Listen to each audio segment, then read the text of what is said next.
Hello বন্ধুরা, কেমন আছো? আশা করি তোমরা ভালো আছো আর সুস্থ আছো। আমার চ্যানেল নতুন বন্ধু হয়ে থাকলে চ্যানেলটিকে সাবস্ক্রাইব করে রাখার অনুরোধ রইল। আজকে বানাতে চলেছি লাউ শাক দিয়ে পাতলা মাছের ঝোল। গরম তো প্রচণ্ড হারে বেড়েছে, তাই ভাবলাম আজকে কাঁচকলা, আলু আর লাউ শাক দিয়ে মাছের ঝোল করব। তাহলে চলো কেটে ধুয়ে নিই। এখানে জিরে আর ধনে আগে থেকে জলে ভিজিয়ে রেখেছি, আদার সাথে বেটে নেব। আর কাঁচকলা আর আলুটা তো আগেই কেটে রেখেছিলাম দেখলে। আর এখানে লাউ শাকটা কেটে রেখেছি। আর এখানে কয়েক টুকরো মাছ নিয়েছি। এখানে আর স্লিভার কাপ মাছ নিয়েছি। মাছটা যেহেতু অনেকটা বড় ছিল, তাই প্রয়োজন মতো মাছ এখানে আমি নিয়েছি। গ্যাসটা অন করে কড়াটা বসিয়ে দিলাম আর খানিকটা সাদা তেল দিয়ে দিলাম। দিয়ে নুন হলুদ মাখিয়ে রাখা মাছগুলো এবার কড়ার মধ্যে দিয়ে ভেজে নেব। আর এইভাবে যদি মাছের ঝোলটা বানানো হয় তাহলে এই গরমেতে খুব ভালো লাগে খেতে। গরমের মধ্যে একদম রিচ খাবার একদম খাওয়া উচিত না, খেলেই শরীর খারাপ হয়ে যায়।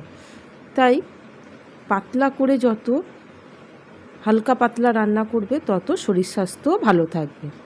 এই যে মাছগুলো সব একে একে ভেজে নিলাম আর তেল দিইনি। ওই তেলের মধ্যে আমি হাফ চামচেরও কম গোটা জিরে দিয়েছি আর তার সাথে 4টে কাঁচা লঙ্কা দিয়েছি 2 টুকরো করে, আর 1 মুঠো পেঁয়াজ দিয়েছি। দিয়ে একটু ভেজে নিয়ে ওই আগে থেকে আদা, ধনে, জিরে আমি বেটে রেখেছিলাম সেটা দিয়ে দিলাম। 1 চামচ ধনে নিয়েছিলাম আর 1 চামচ গোটা জিরে নিয়েছিলাম। ওটাই একসাথে আদা দিয়ে আর 1 ইঞ্চি আদা নিয়েছিলাম, নিয়ে একসাথে বেটে নিয়েছি। সেটাই ভালো করে দিয়ে একটু ঢাকা দিয়ে আমি ভালো করে কষিয়ে নিচ্ছি। এবার কেটে রাখা যে সবজিটা ছিল, আলু আর কাঁচকলাটা প্রথমেই আগে দিয়ে দিলাম। দিয়ে ভালো করে একটু মশলার সাথে কষিয়ে নিতে হবে। বেশি ভাজাভুজির দরকার নেই, হালকা করে নিলেই হবে নেড়ে চেড়ে। এবার বাটি ধোয়া যে জলটা দিয়ে দিলাম, 2 চামচ মতো জল দিয়ে বাটিটা ধুয়ে দিয়ে দিলাম।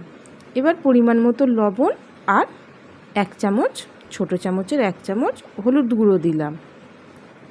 দিয়ে ভালো করে একটু নেড়ে চেড়ে একটা টমেটো টুকরো করে নিয়েছিলাম সেটাই দিয়ে দিলাম। এবার একটু নেড়ে চেড়ে নিতে হবে। গরমের সময় এরকম পাতলা করে মাছের ঝোল খুবই ভালো লাগে খেতে। শরীর স্বাস্থ্যের দিকেও তো খেয়াল রাখতে হবে গরমের সময়, তাই শরীরের দিকে খেয়াল রেখেই এই পাতলা করে মাছের ঝোলটা বানালে দেখবে বাচ্চা থেকে বড় সবার শরীর স্বাস্থ্য ভালো থাকবে।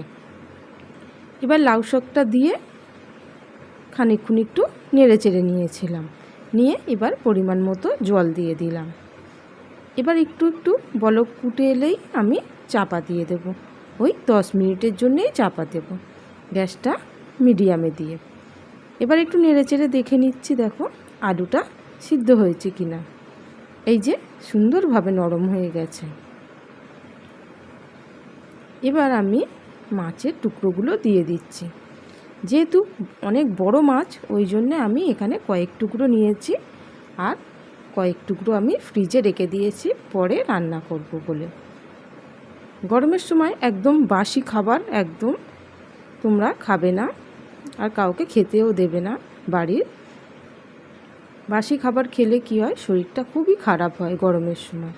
এবার 2 টুকরো কাঁচা লঙ্কা দিয়ে দিলাম, 2টো লঙ্কা দিয়ে গ্যাসটা অফ করে রেখেছিলাম খানিকক্ষণের জন্যে।